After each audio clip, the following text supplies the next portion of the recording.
ಹಕ್ಕಿಗಾಗಿ ಹೋರಾಟ ಮಾಡೋಣ, ನಾವು ಹಕ್ಕಿಗಾಗಿ ಹೋರಾಟ ಮಾಡೋಣ. RRS ನ್ಯೂಸ್ ಗೌರಿಬಿದನೂರು ವರದಿ. ದಿನಾಂಕ ಸೆಪ್ಟೆಂಬರ್ 15, 2025 ರಂದು ತೊಂಡೇಭಾವಿಯಲ್ಲಿರುವ ಆಧಾನಿ ಫೌಂಡೇಶನ್ ಮತ್ತು ಸಿಬಿಎಂ ಟ್ರಸ್ಟ್ ಹಾಗೂ ತೊಂಡೇಭಾವಿ ಗ್ರಾಮ ಪಂಚಾಯತಿ ಸಹಯೋಗದೊಂದಿಗೆ ವಿಕಲಚೇತನರ ಸಮೀಕ್ಷೆಯನ್ನು ಮಾಡಲು ಪ್ರಾರಂಭಿಸಲಾಯಿತು. ತೊಂಡೇಭಾವಿ ಹೋಬಳಿಯಲ್ಲಿ ಇರುವ ವಿಕಲಚೇತನರನ್ನು ಗುರುತಿಸಿ ಅವರಿಗೆ ಸರ್ಕಾರದಿಂದ ಬರುವ ಸವಲತ್ತುಗಳನ್ನು ಒದಗಿಸಲು ಮಹತ್ತರ ಕಾರ್ಯ ಅನುಕೂಲವಾಗುವುದು ಮತ್ತು ವಿಕಲಚೇತನರ ಏಳಿಗೆಗಾಗಿ ಕೆಲಸ ಮಾಡಲು ಸಮೀಕ್ಷೆ ಅವಶ್ಯಕತೆ ಇದೆ ಎಂದು ಮುಖಂಡರು ತಿಳಿಸಿದರು.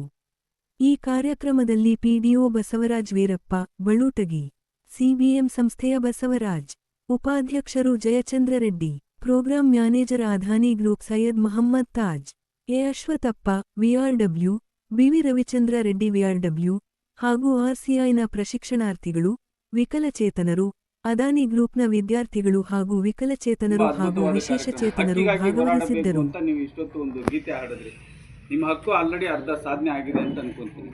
ಯಾಕೆಂದರೆ ಸರ್ಕಾರದಲ್ಲಿ ಮೊದಲು ವಿಶೇಷಚೇತನರಿಗೆ 3% ಮಾತ್ರ ಇತ್ತು ಮೀಸಲು. ಗ್ರಾಮ ಪಂಚಾಯಿತಿಯಲ್ಲಿ ಮನೆ ಕೊಡಬೇಕಂದ್ರೂ 3% ಇತ್ತು. ಎಷ್ಟು ಇದಾಗಿರುತ್ತೆ ಅದರಲ್ಲಿ ಒಂದು ಮನೆ ಅಂತೂ ಪಕ್ಕ ಬರ್ತಾ ಇತ್ತು. ಈಗ ನಿಮ್ಮ ಹಕ್ಕಿಗಾಗಿ ಹೋರಾಟ ಏನು ಯಶಸ್ವಿ ಆಗಿದೆ, ಈಗ ಅದು 5% ಆಗಿದೆ. ಮೇ ಬಿ 2021-22ರಲ್ಲೂ ಅದಕ್ಕಿಂತ ಮುಂಚೆ ಆಗಿದೆ, ಒಂದು 5-6 ವರ್ಷ ಆಗಿರಬೇಕು. 5% ಆಗಿದೆ. ಆ 5% ಯಶಸ್ವಿನೇ ಅಲ್ವಾ? ಈಗ ನೀವು ಆಡಿದ್ದು ಹೋರಾಟ ಮಾಡಿದ್ದು ಯಶಸ್ವಿ ಆದಂಗೆ ಅಲ್ವಾ? ಈ ಥರ ಹಲವಾರು ಕಾರ್ಯಕ್ರಮಗಳು ಮಾಡಿದ್ರೆ ವಿಶೇಷಚೇತನರಿಗೆ ನಾವು ಏನಾದರೂ ಒಂದು ಸವಲತ್ತು ಕೊಟ್ಟಂಗೆ ಆಗುತ್ತೆ.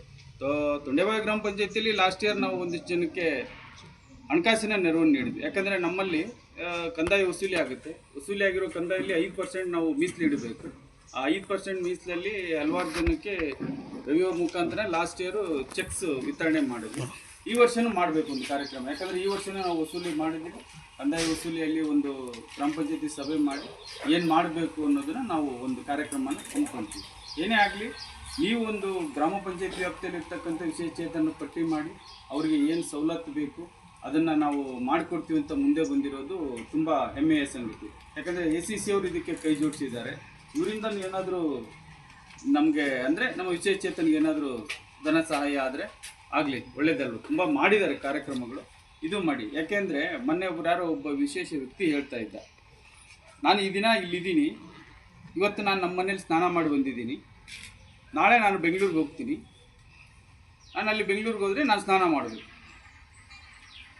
ನಾನೇ ಸ್ನಾನ ಮಾಡಿದ್ರೆ ಓಕೆ, ನನ್ನ ಸ್ನಾನನ ಇನ್ನೊಬ್ಬರು ಮಾಡಿಸಿದ್ರೆ, ಅರ್ಥ ಆಯ್ತಲ್ಲ ನಾನು ಹೇಳಿದ್ದು?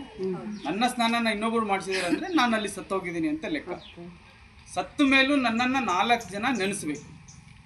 ಅದೇ ಜೀವನ ಅಲ್ವಾ? ಯಾರೊಬ್ಬನು ಏನಪ್ಪ ಇಂಥವನಿದ್ದ, ಸತ್ತೋಗ್ಬಿಟ್ಟ, ಒಳ್ಳೆಯವನ ಕೆಟ್ಟವನ ಅನ್ನೋದು ಯೋಚನೆ ಮಾಡೋಂಥದ್ದು ಯಾರು? ನಾವು ಒಳ್ಳೆ ಕೆಲಸ ಮಾಡಿದಾಗ ಮಾತ್ರ.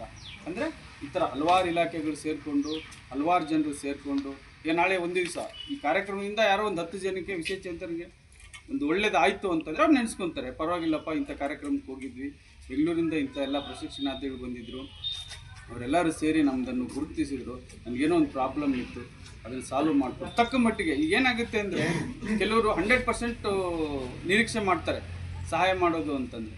ಯಾವತ್ತೂ 100% ನಿರೀಕ್ಷೆ ಮಾಡಬಾರ್ದು. ಯಾಕೆಂದರೆ ಬೇರೆ ಒಂದು ಸಂಸ್ಥೆ ಆಗಲಿ, ಒಬ್ಬ ವ್ಯಕ್ತಿ ಆಗಲಿ ಸಹಾಯಧನ ಅಂತ ಮಾಡ್ತಾರೆ. ಈಗ ನಾವು ಸರ್ಕಾರದಿಂದ ಒಂದು ಸ್ಕೀಮ್ ಮನೆಗೆ ಕೊಡ್ತೀವಿ, 1,20,000. ಉದ್ಯೋಗ ಖಾತ್ರಿಯಲ್ಲಿ ಒಂದು 90 ಡೇಸ್ ಮ್ಯಾಂಡೇಸ್, ಅದೊಂದು 30,000 ಈ ಥರ ಕೊಡ್ತೀವಿ. ಈಗ 2 ಲಕ್ಷಕ್ಕೆ ಅವ್ರ ಮನೆ ಕಟ್ಕೊಳ್ಳೋಕ್ಕಾಗಲ್ಲ. ಸರ್ಕಾರದಲ್ಲಿ ಏನಂತಂದರೆ 15ಕ್ಕೆ 15 ಒಂದು ಗೋಡೆ ಕಟ್ಟಿ ಸೂರಿಲ್ದವನಿಗೆ ಒಂದು ಸೀಟ್ ಆದರೆ ಕೂಡ ಅದು ಒಂದು ಮನೆ ಲೆಕ್ಕನೇ. ಈ ಕೆಲವರು ನೋಡಿ ಕೊಡೋ ದುಡ್ಡು ಪಾಯಕ್ಕಾಗಲ್ಲ, ಅದಾಗಲ್ಲ. ಅವ್ರು ಮನೆ ಕೊಡೋದಿಲ್ಲ, ಸಹಾಯಧನ ಕೊಡ್ತಾರೆ. ಅದೇ ರೀತಿ ಅಷ್ಟೇ ಸಾರ್ವಜನಿಕರು ಅರ್ಥ ಮಾಡ್ಕೋಬೇಕು. ಇಷ್ಟು ಜನ ಬಂದಿದ್ದೀರಿ, ಅವರೆಲ್ಲ ಸರ್ವೆ ಮಾಡ್ತಾರೆ, ಅವರು ಸಹಾಯಧನ ಮಾಡ್ತಾರೆ ನಮಗೆ. ಅದನ್ನು ನಾವು ಮನಸ್ಸಲ್ಲಿ ಇಟ್ಕೋಬೇಕು. ಯಾಕಂದರೆ ನಮ್ಮಂಥವ್ರು 100 ಜನ ಇರ್ತಾರೆ, ಕೆಲವರು 100 ಜನ ಇರ್ಬೋದು, ಎಲ್ಲರಿಗೂ ಮುಟ್ಟಬೇಕಲ್ಲ. ಒಬ್ಬರಿಗೆ ಆದರೆ ಆಯ್ತಪ್ಪ ಒಂದು ಕಾರ್ ಕೊಟ್ಬಿಡೋಣ, ನೀನು ಓಡಾಡಪ್ಪ ರಾಜ್ಯಾರೋಷವಾಗಿ ಈ ಕಾರ್ಯಕ್ರಮ ಮುಗಿಸ್ಬೋದು ಅಂತ. ಬಟ್ ಹಾಗಲ್ಲ ಇದು ಕಾರ್ಯಕ್ರಮ. 100 ಜನ ಇದ್ದರೆ, 150 ಜನ ಇದ್ದರೆ, 170 ಜನ ಇದ್ದರು, ಎಲ್ಲರಿಗೂ ನಾವು ಸಹಾಯಧನ ಮುಗಿಸ್ಬೇಕು. ಅವ್ರಿಗೇನು ತೊಂದರೆ ಇದೆ ಅಂತ ಕೇಳಬೇಕು. 100 ಜನರಲ್ಲಿ ಮೇಜರ್ ಪ್ರಾಬ್ಲಮ್ ಯಾರಿಗಿರುತ್ತೆ ಅವ್ರಿಗೆ ನಾವು ಮೊದಲ ಪ್ರಿಯಾರಿಟಿ ಕೊಡಬೇಕಾಗುತ್ತೆ. ಈ ರೀತಿ ಕಾರ್ಯಕ್ರಮವನ್ನು ಮಾಡಿ ಅವ್ರನ್ನ ಗುರುತಿಸಿದಾಗ ಅವ್ರಿಗೆ ಏನು ಅನ್ನೋದು ಗೊತ್ತಾಗುತ್ತೆ. ಕೆಲವರೆಲ್ಲ 100% ದಯವಿಟ್ಟು ಯಾರು ಎಕ್ಸ್ಪೆಕ್ಟ್ ಮಾಡಬೇಡಿ ಅಂತ ನೀವು ಸರ್ವೆ ಹೋದಾಗ ಹೇಳಿ. ಯಾಕಂದರೆ ಅವ್ರಿಗೇನು ತೊಂದರೆ, ಈಗ ಅಂಗವಿಕಲತೆಯಲ್ಲಿ ನಿಮ್ಮಲ್ಲಿ ಇದು ಇದೆ, ಸರ್ಟಿಫಿಕೇಟ್ ಇದೆ, 70% ಇದೆ, 60% ಇದೆ, 90% ಇರೋರಿದ್ದಾರೆ ಅಲ್ವಾ. ಮೊದಲ ಆದ್ಯತೆಯಾಗಿ ಅವ್ರಿಗೆ ಕೊಡಿ. ಸೆಕೆಂಡ್ ಆದ್ಯತೆ ಏನು ಕಮ್ಮಿ ಇರ್ತದೆ, ಯಾರು ಏನು ವೆಲ್ ಆ್ಯಂಡ್ ಗುಡ್ ಇರ್ತಾರೆ ಅವ್ರು ನೋಡಿಕೊಂಡು ಸಹಾಯಧನ ಮಾಡಿ.